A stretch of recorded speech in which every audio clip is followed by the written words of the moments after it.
Okay. Hey, Marcus. Good to see you today. Good to see you too. Couple things. A, what'd you think of the scrimmage? Just overall thoughts on the secondary, and then B, the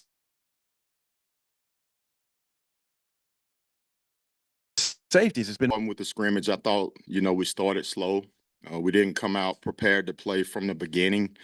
As the scrimmage progressed, we did pick up the intensity as well as the execution.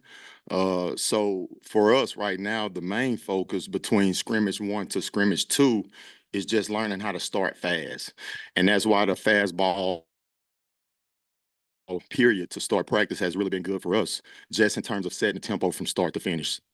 In terms of the back end with the personnel, it's some musical chairs that's being played right now. The main thing is finding the best pieces for the puzzle to make the big picture be what we need it to be when the 11 take the field for the Hogs defense. Just a few names. Jaden Johnson, he's having a phenomenal camp.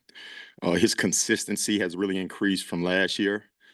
Jaden has become an extension of the coaching staff, and that's what you want to see.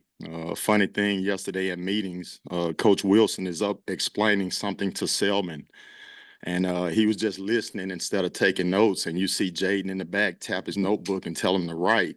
So that means the leadership is really heading in the right direction from his standpoint, and that's what we need. Hudson Clark, he's Mr. Consistency as well. He's someone that understands the big picture of what we're doing on defense, so you can, place him in different positions and he help other guys get lined up. TJ Metcalf, if it's a such thing as the most improved from last year to this year, it would be TJ Metcalf. He's had a phenomenal camp. He's a self-motivated individual, and that's what you like to see as a coach. And he shows up to get better every day. Larry Worth has been another guy that we're moving around at different positions on the back end to see what he does best. Some of the things that we're asking him to do at the Hogs position specifically, he's done at the last institution, but then it's also some things that we're asking him to do that he wasn't asked to do, and that's his biggest area of improvement, and pretty much is being able to cover a slot man-to-man. He wasn't asked to do that a lot. He is improving in that area tremendously and catching on to how we do things at Arkansas. Let me see. Nico Slaughter, he's another one that right now he's penciled in at Hog, but he's a guy that you will see be able to play some safety as well with different personnels. He played corner at his last institution, so he gives you some position flexibility with his skill set. And he's also very smart as well. He's someone that has played a lot of ball. He came in and he's a student of the game. I mean, it's 3 things that we tell the players they need to do when they're not here in the building. That's rehab, that's sleep, and that's studying. And one thing that's very obvious is that he's studying when he's not in the building. He retains meetings. He take the meeting to the field, and he provides the leadership that we need as well. And then, we got some young guys that's doing some good things as well. Miguel Mitchell is someone that is really smart as well, and he's coming along also. So I'm really excited about the depth that we have at the safety position right now, as well as the Hog. And we just got to continue to make the strides to head in the right direction. We do not have starters. We have standards. I think you guys heard that from Coach Wilson in his interview. And that's the we and us kind of mentality we have to have in the secondary, because we're going to play a lot of people. So Switzer's, we've seen it at linebacker, we've seen it at Hog. Just what are his assets and how might he fit in? Yeah, Larry, he's going to be more of a second level player for us. He can go from the penny to money, and he's a guy that is very intelligent, has a high football IQ. But he's going to be more on the second level than the third level now that we understand his strengths and things that he does best, because we want to put him in position to be successful. But I mean, you're talking about a difference maker addition to the defense. That's him. He's a student of the game. He loves football. He's passionate about it. I mean, when he's on the field, you have to tell him to slow down rather than speed up. And as a coach, that's the kind of player that you want.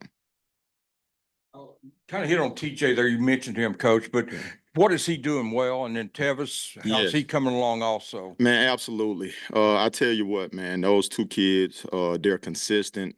Tevis is as good of a freshman that I've had a chance to coach in a long time. I mean, he has some position flexibility. You know, he played corner in high school, and he's really come along in terms of just competing. He's running some with the tools right now, and I've been really impressed with Tevis Metcalf. TJ, I mean, it's TJ. I mean, like, I know exactly what those two are going to bring to the building whenever they do show up. They're consistent, and that's one thing that we're putting the emphasis on, just in terms of being able to sustain the grind of camp and show up every morning and leave every night knowing exactly who you're going to be. And in terms of the Metcalves, I mean, I got two sons myself, and if my two kids grow up and be anything like those two, I've done a good job as a dad. You got Oklahoma State, it's 11 a.m. I'm not looking ahead, but I'm just saying that's a hot game. Do you feel pretty good about the backups? I mean, or not necessarily backups, but do you feel pretty good about the numbers you have back there? Absolutely, I do. You know, we are developing the twos and the threes just as much as we are the ones. And to me, that's a reflection of your coaching ability, is having the guys that not only are the starters prepared, but the guys that have to come in and relieve them for whatever reason. And I'm really impressed with the depth that we have as of right now, but we still have a long way to go between now and the first game. Seems like Jalen's been pretty consistent for you, Braxton. Yes. And I know you say you don't have starter standards, but the other guys, I guess we kind of see Jaheim Singletary, you got Marquise Robinson back today, Right. Keon Stewart. Let's talk about those guys competing and Yeah. what you're seeing. Well, Jalen, I mean, you know, he's been a little banged up and he's fought through it, you know, so he's demonstrated toughness in terms of, you know, fighting through the dings that he have right now. But he's out there competing. He's getting better. He's leading as well in terms of the young guys, because he's kind of taking Selman Bridges under his wing as well, because this time last year, that was Jalen Braxton. So he's really done a good job in terms of Selman and making some investment from that standpoint. It was good getting Jaheim and Marquise Robinson back today. You know, Jaheim came in today, and from what I saw just from the field, I got to go see film, but I mean, it is like he picked up right where he left off. And, you know, he's really been climbing as well in terms of just improving daily. Then Cuddy, Marquise Robinson, I mean, his energy is contagious to the room, and that's what we needed. He's a high energy guy. He loved football. He loved to compete, and he's done a really good job as well, just in terms of adapting to the culture that we have in the defensive back room.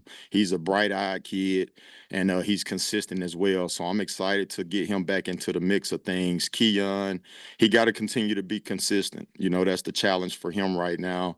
You know, elite players play at a high level even when they don't feel like it, right? Like, and that's what he needs to continue to improve at. Nobody body should feel good right now. I've yet to make a tackle in camp. I'm a coach, but my body doesn't feel good, right? So if you're out there playing and you're actually tackling and going through the practice competing, your body is going to be dinged up, right? And you got to be able to fight through it. Selman Bridges is another one that the future is bright with him as well. You know, he's a long corner, can run, loves to compete. Got to continue to work on getting him stronger, you know, to be prepared for this conference and everything that he has to face. But we're excited about him. He's someone that's going to have to play as well. So we're excited about the corner group as well. So you talked about Larry, you know, working on like covering slot corners or slot receivers. Yes, sir. When I think of a slot receiver, I think shifty, fast, low to the ground. And Larry, I mean, his testing numbers are outrageous. Absolutely. But he's also 6'4" and long. You know, what are the challenges for him in trying to cover somebody who's, you know, built a lot differently? Yeah, well, the main thing is just utilizing his length to his advantage, you know, being able to get hands on the slot to be able to help with the lack of shiftiness, if you will, that he may have to face from an opposing receiver. But, he understands leverage. We're never going to put him in a position of something that he can't do. So at the end of the day, as long as he understands his leverage within the coverage based on the split of the receiver, and he could utilize his hands here in college that you can't do in the NFL. So we just got to continue to work with him from that standpoint. But the skill set that he has, he won't be a liability in coverage when we do ask him to cover man. We only get to see so much in practice, but we do see some interesting combos on the back end when y'all are in that, the mint formation. What about that up front when they play with the buck? How does that impact you guys on the back end as safeties? Not much. I mean, obviously we have to know when he's in a rush or in coverage based on whatever we're doing from a schematic standpoint. But it kind of balances you out in terms of the second level and being able to just bump certain motions and things of that nature. But it's not a tremendous difference for us. We just got to understand the run fit when run does develop and how we got to fit off of him with what we're asking him to do. And then also just understanding what he has in coverage so we can then overplay to the areas that we need to. I've mentioned Jaden Johnson's growth. Where does that come? Does it come from the spring? Does it come from last year having some really good moments in his first super meaningful? I mean, where do you think that started his growth to where he is now? Yeah, I just think it comes from overall experience that led up into this point. Jaden has done a good job. When you learn a lesson, you have to apply it moving forward. And, if you take a lesson and you apply it moving forward, that's when maturity starts to happen. And he's a young man that it's unbelievable to hear what he was prior to me getting here and what he has been and what he is as of now since I've been here. I mean, he's a mature kid. He shows up every day to go to work. He's a tough kid as well, mentally and physically. And that's the unique thing, when it comes to toughness, that's one of the characteristics that we have in terms of embracing the hog. And Jaden and I was talking earlier. He's never experienced a 2-a-day practice, right? And we were just talking about how times have changed based on my experience as a player and what they're experiencing now. And toughness is always going to be relevant, but how you create a tough team is unique now compared to what it used to be. And Coach Pitt has done a phenomenal job in terms of putting the players in position to create the toughness. And us as assistant coaches got to continue to put an emphasis on it within our position room. And Jaden, again, he's an extension of the coach to help create the toughness within the room just by the way that he carries himself. So I'm super excited to see what this season has in store for him. From a defensive coach's perspective, what's it like going up against a Bobby Petrino offense every day at practice? Oh, wow. It's competitive for sure. He gives you a lot to prepare for, which is going to, obviously shrink down what it's going to be like on Saturday. So the multiplicity of the scheme offensively that we're seeing, it's only preparing us for what we're going to see on Saturday, regardless of what the opposition is going to do.